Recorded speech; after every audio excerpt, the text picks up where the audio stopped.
किसी पे सितम न करना। जानते हो, मुझे बात याद आई, एक बादशाह था, उसका महल था, महल, बादशाह का महल।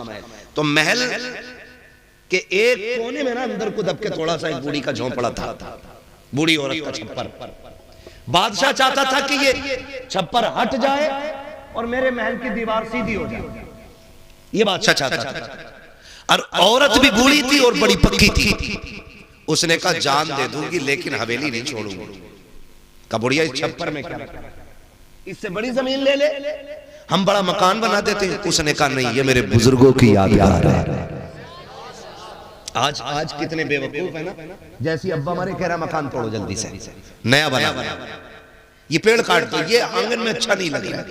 ओ बेवकूफ है वो लोग जो अपने बड़ों की यादें मिटा देते हैं।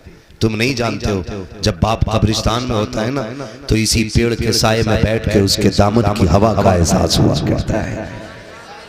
जिन दीवारों को बड़ी तेजी से गिरा देते हो ना, यही दीवारें अपने बुजुर्गों की ताकत का एहसास दिलाती हैं। इन्हीं हवेलियों को तोड़ने वाले पुराने लोगों की यादगार मिटाया ना करो, मिटाया न करो। अब्बा मरा नहीं, फौरन उसने कहा बूढ़ी ने नहीं दे सकती, कहा तुझे बड़ा मकान दे दिया जाएगा, कहा बड़ा मकान तुम्हें मुबारक हो, मैं बड़ा मकान नहीं चाहती हूँ, मुझे मेरा छप्पर काफी है। सबने समझाया नहीं मानी, कहा क्यों नहीं छोड़ना चाहती। तब उसने कहा था कि इस मकान से मेरे बुजुर्गों की यादें जुड़ी हैं, इसके छप्पर में मेरे बाप की यादें हैं, इसकी दीवार में मेरे खानदान की यादें हैं। अगर ये छप्पर दीवारें चली गई तो मेरे बुजुर्गों की याद चली जाएगी। ये कह के वो इनकार करती रही। बादशाह इंतजार करने लगा। एक दिन जब वो औरत किसी काम से बाहर गई, बादशाह को मौका मिल गया। उसने जल्दी जल्दी भीड़ लगा करके उस हवेली को हटाया, छप्पर को हटा करके महल की दीवार सीधी कर दी। कुछ वक्त के बाद जब बूढ़ी लौटी, उसने देखा उसका वहां पे मकान नहीं था। उसने पूछा क्या हुआ, का बादशाह में दीवार सीधी कर ली गई, तेरा छप्पर तोड़ दिया गया है। उसने एक चीख मारी, आसमान की तरफ देखा और रो के कहा था मालिक, जब मेरा मकान तोड़ा जा रहा था मैं तो नहीं थी, मगर तू कहां था, तू बता दे, क्या तू ये मकान नहीं देख रहा था? तेरे सामने मेरा मकान तोड़ा गया है, या अल्लाह फैसला फरमा दे। जैसे उसने इतना कहा है, अल्लाह ने बादशाह के पूरे महल को ऐसे की जमीन के अंदर धसा दिया, दफन कर दिया और दुनिया को बता दिया, ओ लोगों जुल्म न करना, इसलिए कि जालिमों को सिला दुनिया की में दिया जाता। नंबर 1 जुल्म करना, जालिम को दुनिया में सजा दी जाती है। नंबर 2 माँ बाप के नाफरमान, इनको भी सजा दुनिया में ही दी जाती है। माँ बाप के नाफरमान, माँ बाप को तकलीफ देने वाले, माँ बाप को दुख देने वाले, ये दुनिया ही में सता के मरेंगे। ऐसे नहीं हो सकता कि आपने बाप पे लट फेरा और अपने बेटे को आईपीएस बना के तुम समझते हो तुम मर्सिडीज में घूमोगे। वो दिन नहीं, वो दिन जब तक नहीं आएगा कि तुम्हारा बेटा तुम पे चप्पल बजाए, उससे पहले तुम्हें मौत नहीं आने वाली है। इसलिए नौजवानों से कहना चाहता हूं, माँ बाप की इज्जत करो, माँ बाप की कदर करो, ये सबसे बड़ी दौलत है, ये सबसे बड़ी दौलत है। आप जानते हो ना नौजवान, आज ना बड़ी आसानी से कह देते अब्बा बड़ा खराब है, मौलाना जरा कभी अब्बा पे भी तकरीर कर। हाँ ऐसे भी लोग कहते अब्बा पे भी तकरीर कर दो, अब्बा बड़ा खराब है। याद रखिएगा, बाप कोई खराब नहीं होता है, बाप कोई खराब नहीं होता है, खराब होती है हमारी सोच। क्या बाप इतना खराब है, मैं जमीन ही नहीं दे रहा, मैं मजदूरी कर रहा हूं, तो सुन वो मालिक है, शरीयत ने उसे हक दिया, वो बिल्कुल ना दे। आप कौन होते हो जबरदस्ती लेने वाले? आप कौन होते हो जबरदस्ती लेने वाले? बाप बाप होता है। और कह रहा जी अब्बा हमसे प्यार ही नहीं करते। कहा क्यों? कहा मुझे कुछ हो जाए तो अब्बा बैठा रहता, लेकिन अम्मा बहुत प्यार करती है। कहा क्यों? कि एकदम रोने लगती है अम्मा। याद रखो, माँ इसलिए जल्दी रोने लगती है क्योंकि उसका दिल नर्म होता है, और बाप इसलिए नहीं रोता क्योंकि वो घर का सुकून होता है, पिलर होता है एक फैमिली का। अगर वो टूटा तो परिवार टूट जाएगा, अगर वो भी रो दिया तो कोई तसल्ली देने वाला नहीं बचेगा। आप कैसे कह सकते हो आपका बाप प्यार नहीं करता है? ना आजमाया हो तो आजमा लेना। कभी आप काम से देर से वापस आओ तो अगर माँ बेचैन होती है तो नींद अब्बा को भी नहीं पड़ती है, वो भी बार बार पूछता आया ना अभी लड़ना, आया कि नहीं अभी लड़का, क्यों पूछ रहा है, इसे सो जाना चाहिए ना। खुदा की कसम बाप भी ना तुमसे माँ की तरह प्यार करता है। ये अलग बात है, वो तुम्हें रो के नहीं दिखाता। कितना प्यार करता जानते हो आप? कितना प्यार करता। सिर्फ आंसू ही ये प्यार की जमानत नहीं होते, कुर्बानियां भी प्यार की जमानत होती है।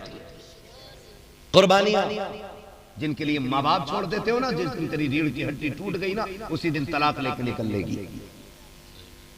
हाँ, एक अमीरजादा एक्सीडेंट हुआ, कमर की हड्डी टूटी, उसके हाथों ने काम करना छोड़ दिया, बीवी ने कहा तलाक दे, तुझसे अपने कपड़े नहीं पहने जाते, तू मुझे क्या रखेगा।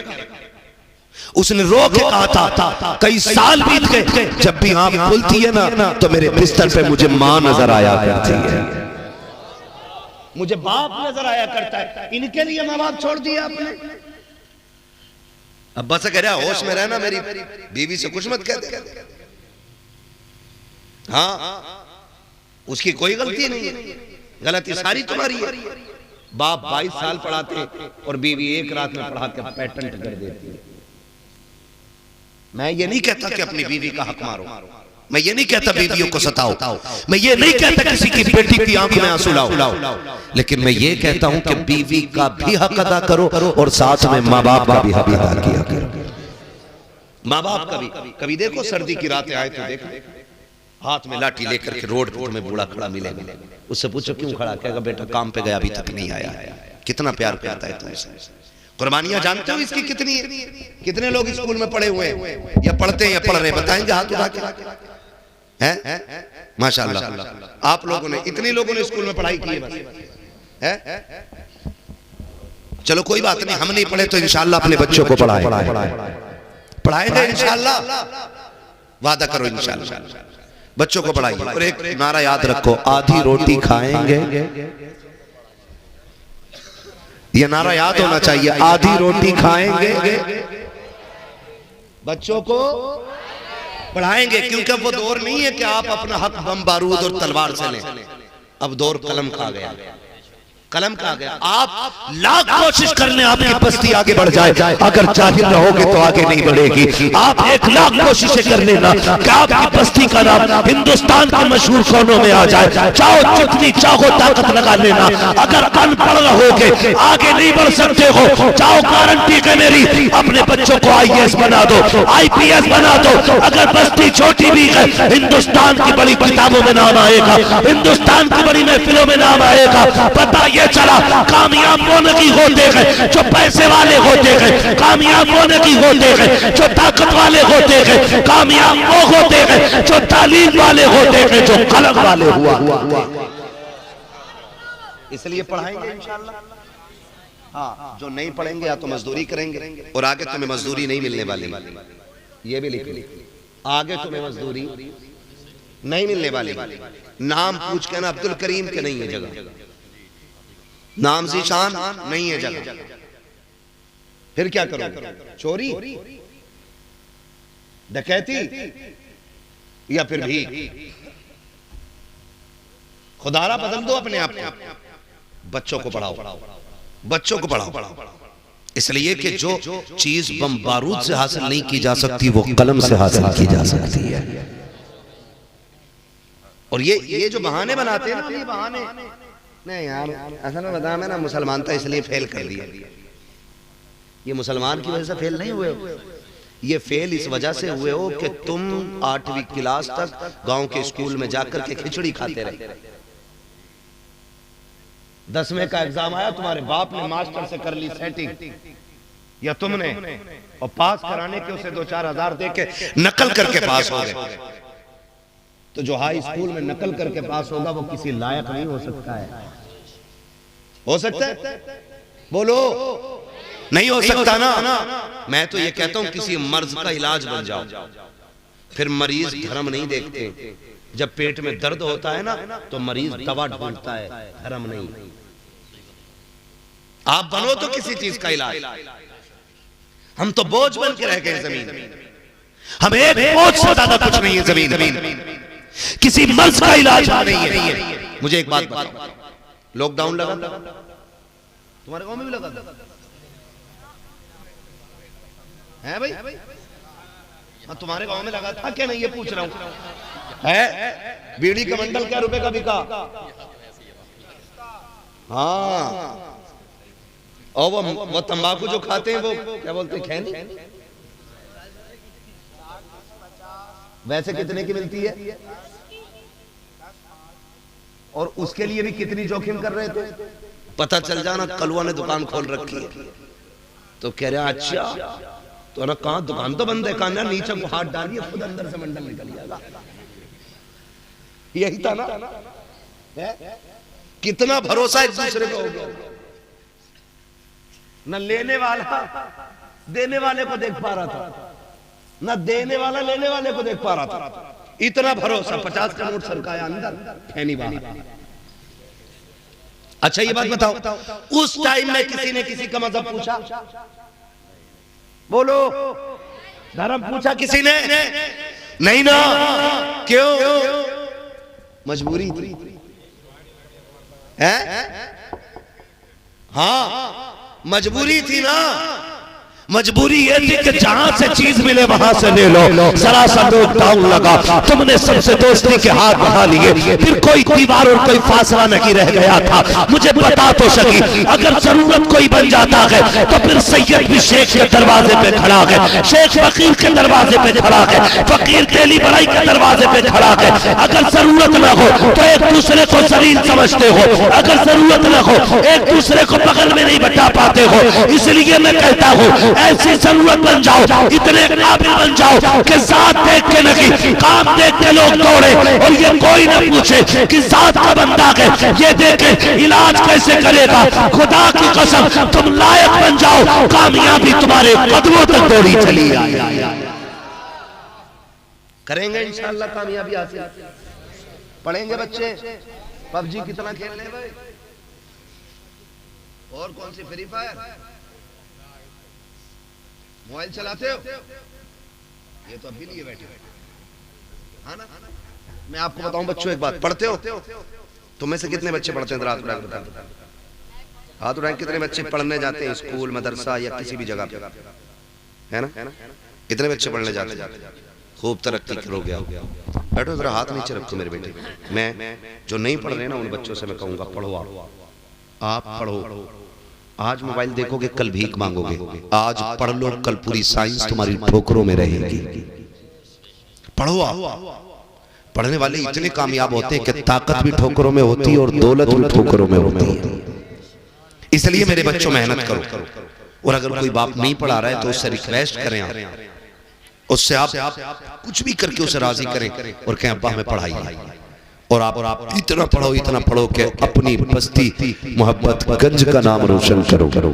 दुनिया जान ले कि एक छोटी सी बस्ती से उठ करके हिंदुस्तान का मुस्तकबिल बन गया है। पढ़ेंगे इंशाअल्लाह, पढ़ाएंगे आप भी बच्चों को। हुजूर आए, हुजूर ने इल्म का सबसे पहला सबक दिया। हाँ, इक़रा बिस्मि रब्बिकल लज़ी खलक़। ये कुरान ने पहली आयत कुरान पाक की नाज़िल हुई है। हमारे नबी पे इक़रा की आयत सबसे पहले नाज़िल हो रही है, और हमारी कौम सबसे ज्यादा जाहिल है। इसलिए कभी अपने से बड़े लोगों में कमियां ना निकालना, उनके खिलाफ खड़े ना होना। तो मस्जिद में चुप रहना चाहिए और जलसों में बोलते रहना चाहिए। तो मस्जिद में बोलेंगे और जलसों में चुप रहेंगे। तोते देखे बेटे, तोते इतने बड़े होते हैं ना, बहुत गौर से सुन रहे हैं बच्चे। अल्लाह सलामत रखे। बस यही देखना चाह रहा था कि ज़हन बच्चों का यही है, ये खाली बोल रहे हैं। अल्लाह इन बच्चों को सलामत रखे और लाया करो बच्चों को जलसों में। इसलिए कि जब हम कब्रिस्तान में होंगे और ये हिंदुस्तान में होंगे, 12वीं आएगी ना, ये झंडे लगाएंगे तो एक ऐसी कौम भी निकल के आएगी जो झंडों को नाजायज कहेगी, जो मिलाद को शिर्क बिदअत कहेगी। तो ये खड़े होके कहेंगे मुंह बंद कर, ये शिर्क बिदअत नहीं है, हम तो हुजूर का मिलाद तब से मनाते चले आ रहे हैं जब से हमने दूध छोड़ा है।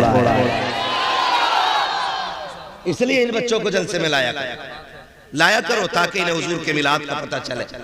हाँ, वरना लंबे कुर्ते वाले मुख्तसर पजामे वाले मामला खराब कर देते हैं। मैंने गाली नहीं दी, हकीकत बोला। मुख्तसर पजामा बोला है, नेकर नहीं, मुख्तसर में छोटा है ना। तो ऐसे लोग भी आएंगे जो दिक्कत पैदा करेंगे। इन बच्चों को लेके आओ ताकि इन्हें पता चले कि हम हुजूर के हैं और हुजूर हमारे हैं।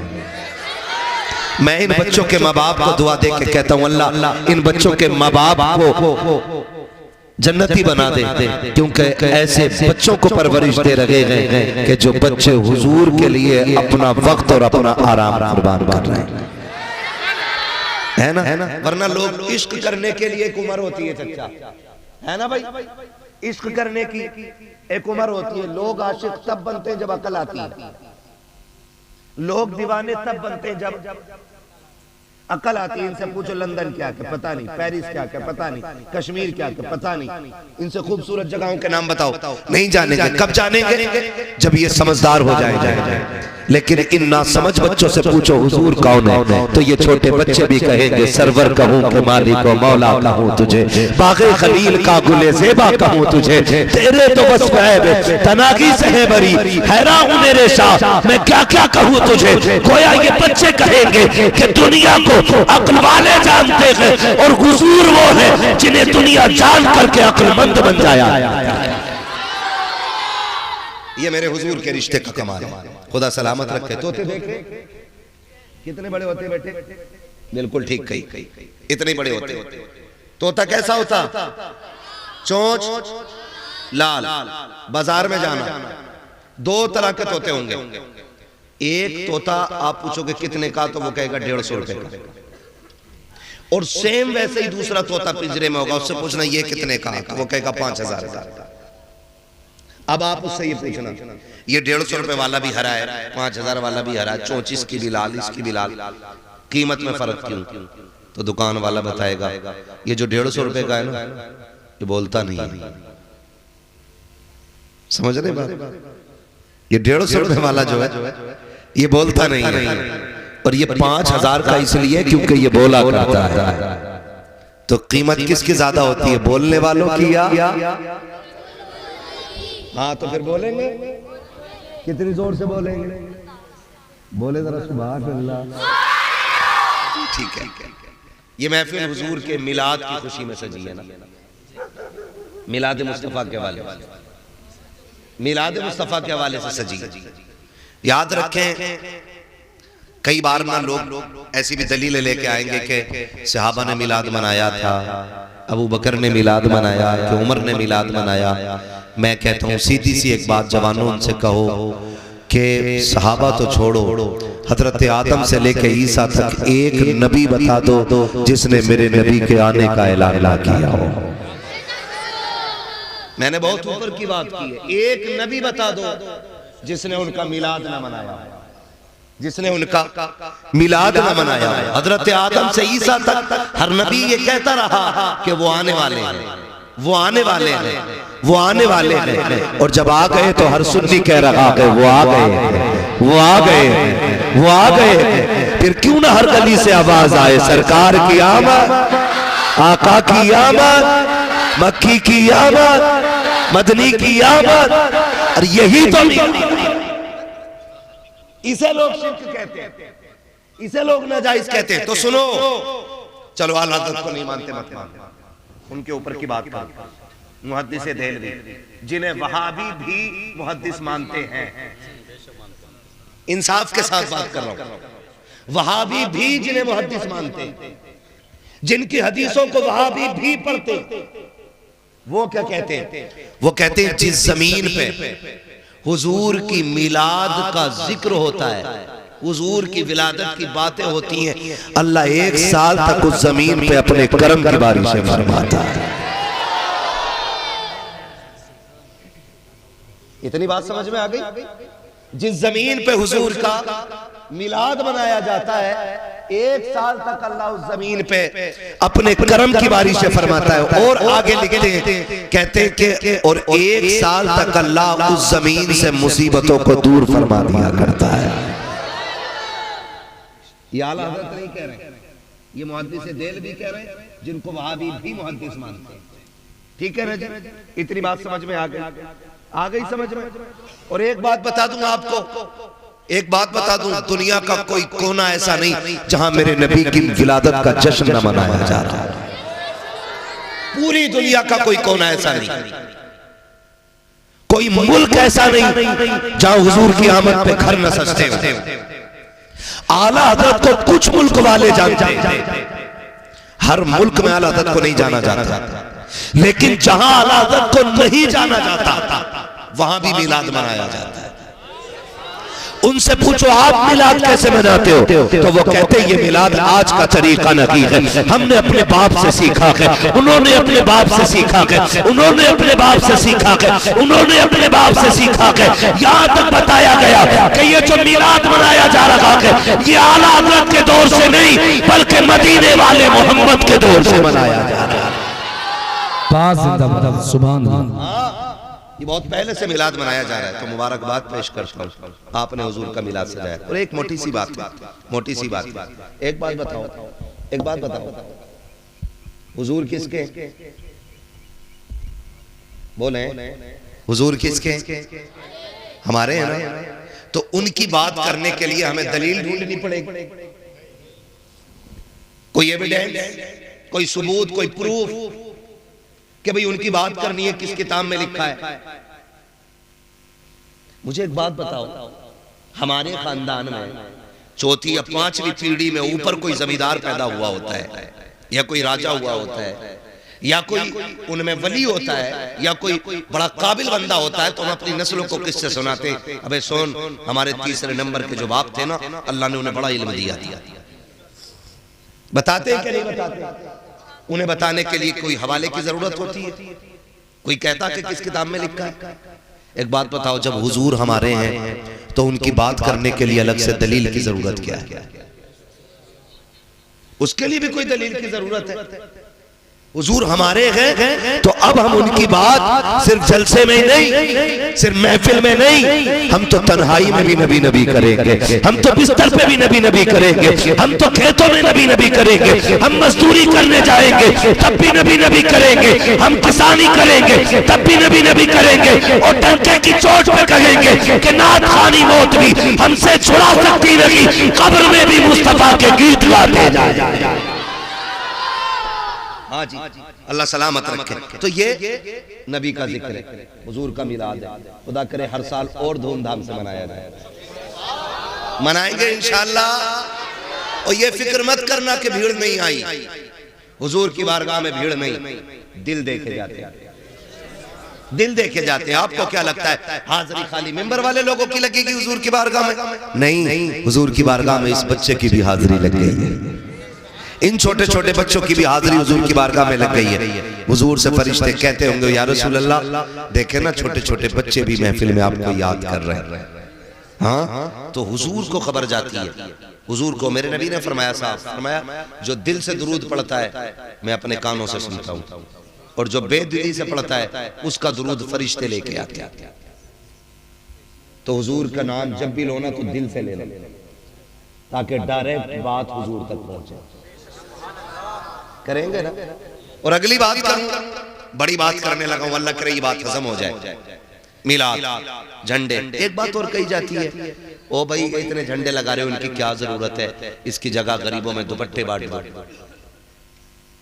इन झंडों की क्या जरूरत, 4 दिन बाद उड़ जाएंगे। मुझे एक बात बताओ, झंडे, अगर मैं झंडे पे बात करूं तो इलेक्शन आ रहा है, बड़ी बड़ी कमजोरी से बोल रहे हो। हाँ, तो मैं जो बोलूं जवाब भी दो, सुनने का मतलब ये है। इलेक्शन आ रहा है कि नहीं, है ना? बड़ा वाला इलेक्शन होता है, तो आपने देखा होगा साइकिल का झंडा लगा होता है किसी के दरवाजे पे, कौन सी पार्टी का माना जाता है वो, है ना? और हाथी का झंडा लगा होता है तो मायावती का, और अगर पंजे का ऐसे झंडा होता है तो कांग्रेस का, है ना? समझ रहे हैं ना इतनी बात? और अगर फूल का झंडा लगा होता है तो बीजेपी का ना। क्या मतलब, झंडे से पता लगा लेते हैं कि ये कौन सी पार्टी का बंदा है। साइकिल का लगाया तो समाजवादी के कहलाए, हाथी का लगाया तो मायावती के कहलाए, पंजे का लगाया तो कांग्रेस के कहलाए, फूल का लगाया तो बीजेपी वाले कहलाए। ईद मिलादुन नबी के झंडे लगाया करो, मोहम्मद वाले कहलाया करो। है कि नहीं भाई? ईद मिलादुन नबी का झंडा लगाओ तो हुजूर वाले कहे जाओ, तो फिर इस झंडे पे झगड़ा कर, नहीं नहीं नहीं, इसकी जगह दुपट्टे बांट देते। मैंने कहा हम बरेली वाले लोग हैं, तुझसे किसने कह दिया हम बेटियों के दुपट्टे उतार के झंडे बनाते हैं, या जो झंडे लगाते हैं उनकी बेटियों पे दुपट्टे नहीं होते हैं। हम बरेलवी लोग हैं, हमारा हजरत वाले लोग हैं। जा गरीब बेटियों के नाम लिख के लेके आ। खुदा की कसम खा के कहते हैं जब 12वीं का चांद निकलेगा हम गरीबों में दुपट्टे भी बांटेंगे, झंडे भी लगाएंगे और ये कहेंगे खुदा की कसम ये झंडा भी मदीने वाले के सदके में है और बेटियों का दुपट्टा भी मदीने वाले के सदके में। नारे रिसालत, नारे रिसालत, मसला के आला हजरत हजरत अल्लामा मुफ्ती अहमद रजा साहिब किबला, नारे तकबीर। यार जब हर पार्टी का एक झंडा हो सकता है तो मेरे हुजूर का झंडा नहीं होगा? होना चाहिए कि नहीं? क्यों नहीं होना चाहिए भाई? बिला वजह में शोर, झंडा नहीं लगा, झंडा हम लगाएंगे, हम झंडा लगाएंगे। और ये बिदअत नहीं है, ये शिरक नहीं है, ये जिब्रील अमीन की सुन्नत है। जिब्रील अमीन की सुन्नत है। और याद रखिएगा जो हुजूर की विलादत का जश्न मनाता है ना, जो उनकी विलादत का जश्न मनाता है, हुजूर उस पे खास तवज्जो फरमाया करते हैं। हुजूर उस पे खास तवज्जो फरमाते हैं। बेटा पैदा हो ना किसी घर में, बेटा मुखिया पूरे मोहल्ले को लड्डू बांट रहा है, कुछ भी नहीं है, मोबाइल बेच दिया चच्चा ने, लड्डू बांटो भतीजा है। अगर बेटों की हम खुशी मना सकते हैं तो मदीने वाले मुस्तफा की खुशी क्यों नहीं मना सकते हैं? यही तो मसला है। फिर कहते नहीं नहीं नहीं, इस दिन तो इंतकाल हुआ था हुजूर का, 12 वफात। ये जो जुमले बोले जाते हैं ना, ये वहाबियों के दिया हुआ जुमला है। 12 वफात, वफात मींस मौत। वो ये अजबर कराना चाहते हैं कि 12 तारीख को हुजूर का विसाल हुआ है। मैंने कहा चलो मान लिया कि 12 तारीख को हुजूर का विसाल हुआ, मान लिया, लेकिन मिलाद हम फिर भी मनाएंगे। कहता क्यों? उस दिन तो गम का दिन है, सहाबा रो रो के निडाल थे। मैंने कहा मेरे हुजूर फरमाते हयाती खैरुल लकुम व ममाती खैरुल लकुम, मेरा आना भी तुम्हारे लिए बेहतर, मेरा जाना भी तुम्हारे लिए बेहतर है।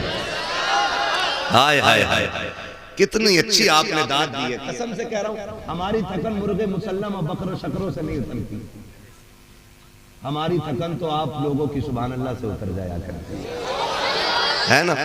हाँ, अल्लाह आपको सलामत रखे। इतना अच्छा सुन रहे हैं, ऐसा लग रहा है जैसे महफिल शुरू हो रही है ना। पीछे वाले लोग भी दिल से सुन रहे है ना। चच्चा बोलो सुभान अल्लाह। बुढ़ापा उम्र से नहीं आता, जज्बात से आता है। कई बार 70 साल में बंदा जवान रहता है, वो कभी 22 में बूढ़ा हो जाता है। इसलिए जज्बात जवान रहने चाहिए। मैं क्या बात आपसे कह रहा था,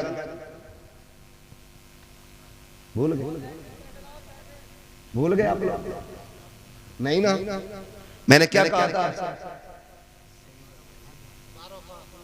हाँ, सलामत ने देखो, ये 12 वफात कहलवाया जाता है हमसे, 12 वफात। ठीक है, इसलिए ताकि हमें यह अजबर करा दिया जाए कि हुजूर मर गए। गम उसका होता जो मर जाए, हमारा नबी जिंदा है। जितने मानते वही बोले जिंदा है। हमारा नबी, हमारा नबी, हमारा नबी का जिंदा होते तो दिखते ना। तो मैंने दिखते हैं ना, तो कह रहा मैं तो 5 महीने से उनके रोजे पे ड्यूटी कर रहा हूं, मैंने आज तक नहीं देखे। मैंने कहा 40 काफिर खड़े थे हुजूर की चौखट पे हिजरत की रात, और सरकार उनके सामने से निकल के गए। जब 40 को दिखाई न दिए दरवाजे से गुजरते हुए, तो 4 को क्या नजर आएंगे? काफिर देखा किसने? हम कैसे मान ले के जिंदा है?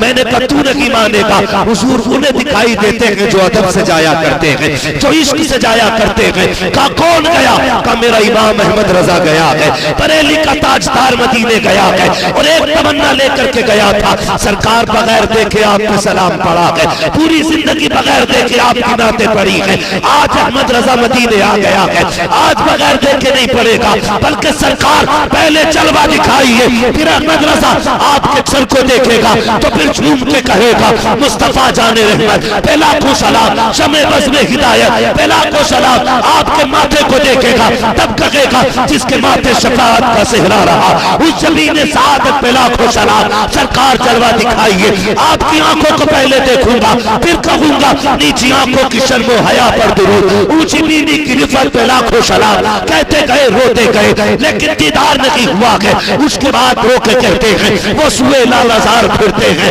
तेरे दिन बहार फिरते हैं, जो तेरे दर से यार फिरते हैं, दर बदल यूं ही खार फिरते हैं। कोई क्यों पूछे तेरी बात रजा, तुझसे कुत्ते गजार फिरते हैं। जैसे इतना कहा है सारे दर पर्दे हट गए, सामने मुस्तफा का जलवा था। आला हजरत ने हुजूर को देखा और तड़प के कहा था तू जिंदा के वल्ला, तू जिंदा के वल्ला, मेरे चश्मे आलम से छुप जा।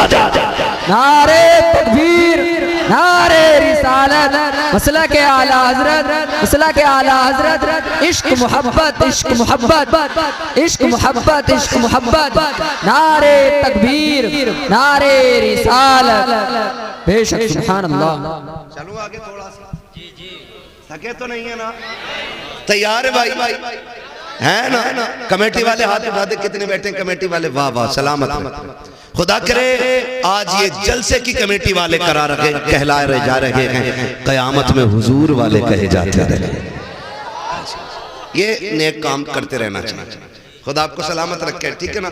मैं क्या कह रहा था अभी आपसे, हुजूर उन्हें दिखाई देते जो इश्क के साथ मदीने जाते हैं। यहाँ पे कुछ लोग हैं जो मदीने घूम आए हैं, कुछ लोग इस महफिल में है ना? हाँ, खुदा आपको सलामत रखे।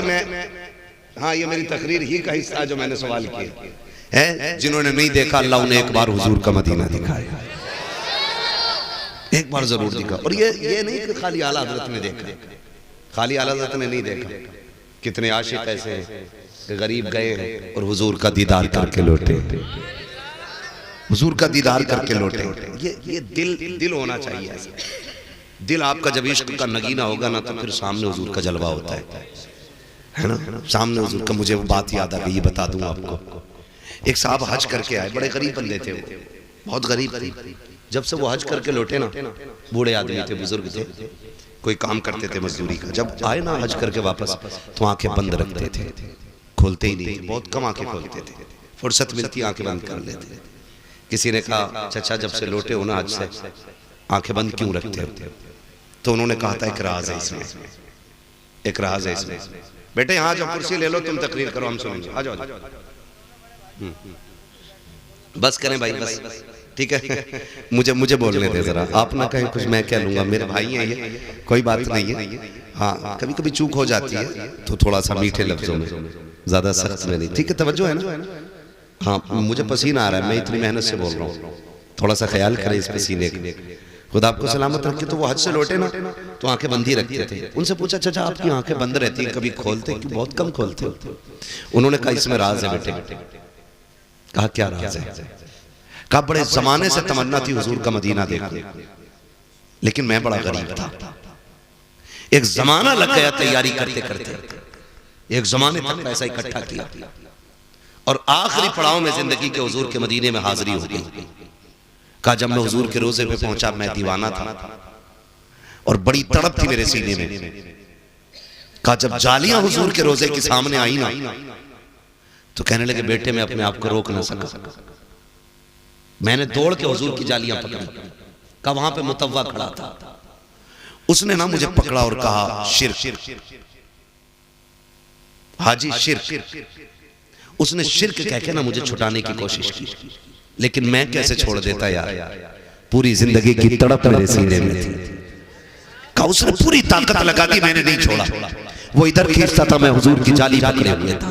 कहा उसने फिर जोर से लाठी मारी मेरे हाथ पे। कहा जैसी लाठी लगी बूढ़ा था, दर्द बहुत तेज उठा, बर्दाश्त न कर सका, बेहोश होके गिर गया। उसने कहा जब मैं बेहोश होके गिरा ना तो इधर आंख लगी, उधर मैंने ख्वाब में हुजूर को देखना शुरू कर दिया था। जब लाठी लगी और मैं बेहोश होके गिरा ना तो मैं क्या देखता हूं, हुजूर बैठे और मैं बैठा हूं। जिस हाथ में लाठी लगी है ना, हुजूर ने मेरा हाथ पकड़ रखा है और हाथ फेर के कह रहे दर्द हो रहा है, दर्द हो रहा है। मैंने कहा या रसूल अल्लाह, कितने दुख उठा के यहां तक पहुंचा हूं, ये तो कुछ भी नहीं है। कहते फिर हुजूर सीने से लगा के कहते हैं दुख न कर कर यार तक आने के लिए लाठियां खानी पड़ जाया करती है, महबूब तक आने के लिए तकलीफें उठानी पड़ जाती हैं। उसने कहा आज भी इसीलिए आंखें बंद करता हूं, काश फिर आंख बंद हो और फिर हुजूर ख्वाब में तशरीफ ले आए। तो ये ताल्लुकात दिल के होते हैं, दिल के होते हैं, जो हुजूर को जिंदा मानते हैं और ये अकीदा लेके जाते हैं, फिर हुजूर उन्हें ज़ियारत नसीब कराते हैं। हाँ, और बात की जाती बोले हुजूर को इल्म गैब नहीं, हुजूर को क्या पता है, हुजूर को क्या पता है। सारी बात छोड़ यार, हुजूर को तो उस शय का भी पता है जो उनके मदीने में है। ये बात भी लोग कहते हैं कि मदीने शरीफ की नियत से नहीं जाना चाहिए, हुजूर के रोजे की हाजिरी की नियत लेके जाना ये शिर्क है, ये वहां भी लोग कहते हैं। और मेरा इमाम कहता काबे का नाम तक न लिया, तैबा ही कहा। पूछा था हमसे जिसने कि नौजत किधर की है, हम तो अगर हज को भी जा रहे हैं तो मदीने ही बता रहे हैं, क्योंकि उसके तुफैल हज भी खुदा ने करा दिया है। असले मुराद हाजिरी उस पाक दर की है। तो हुजूर को हर उस शय की खबर है, हर शय की खबर है, क्योंकि हुजूर के मदीने से आज भी आवाज आती है खंजर चले किसी पे तड़पते हैं हम अमीर, सारे जहां का दर्द हमारे जिगर में है, सारे जहां का दर्द हमारे जिगर में है। आज यहाँ बैठे हो ना, खेत में बैठे हो, हुजूर जानते हैं, मैं नहीं जानता आपके बाप का नाम क्या, इन बच्चों के बाप का नाम क्या, ये किस खानदान से ताल्लुक रखते हैं, लेकिन अल्लाह की इज्जत की कसम हुजूर हर शख्स का नाम जानते हैं, हर शख्स के बाप का नाम जानते हैं, हर एक बच्चे के खानदान को जानते हैं, किसकी माँ कौन है ये भी हुजूर को पता है, किसका बाप कौन है ये भी हुजूर को पता है। तभी बरेली से आवाज आती है और कोई गैब क्या, तुमसे निहा हो भला जब ना खुदा की छुपा तुम पे करोड़ों सलाम है ना। हाँ माशाल्लाह, तो वही मैं चाह रहा हूं, आवाज आती है, ठीक है ना, जब ना खुदा की छुपा। थक गए हो? नहीं थके फिर बोलो, जब ना खुदा की छुपा तुम पे करोड़ों, ठीक है ना। हुजूर आए, कायनात मुस्कुराने लगी। अब वो अपना अपना नसीब है। हुजूर आए, माँ बाप मिले। आप कहोगे माँ बाप के बगैर तो कोई पैदा ही नहीं होता, ये कैसे हुआ? मैंने कहा सुनो, माँ बाप होते थे लेकिन माँ बाप की तरह आज की तरह नहीं होते थे। औलाद ही अपने बाप को बाजार में बेच देती थी।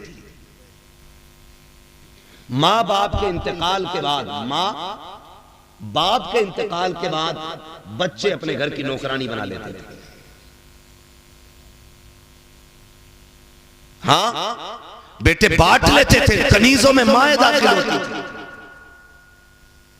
ये तो हुजूर आए तो उन्होंने कहा जन्नत तहता क़दामी उम्महातिकुम, जन्नत तुम्हारी माओं के कदमों के नीचे है।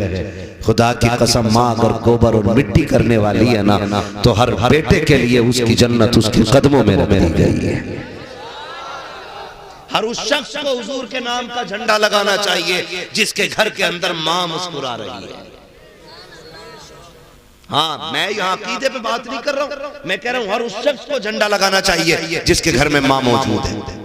इसलिए कि माँ जैसी कोई दौलत कायनात में नहीं है ना, माँ जैसी दौलत कोई कायनात में है ही नहीं। और आज ना हम माँ ही की कदर नहीं करते, हम बाप की कदर नहीं करते। अब्बा को सोचते बूढ़ा हो गया, चलो खाट इसकी बाहर डालो, अब इस पे मेरा कब्जा मकान। बूढ़ा बाप बोझ लगने लगता है। कभी ये मत समझना कि बाप मर जाएगा, मकान खाली हो जाएगा, फिर मौज करेंगे। जब घरों से बाप की चारपाई उठ जाती है ना, फिर घर घर नहीं रहते, घर कब्रिस्तान बन जाया करते हैं। ये बात मेरी याद रखना। एक एक नौजवान से कहना चाहता हूं, खुदारा अगर चाहते हो दुनिया और आखिरत बेहतर हो तो अपने माँ बाप की कदर करो। माँ बाप की कदर, बाप कितने साल पालता हो?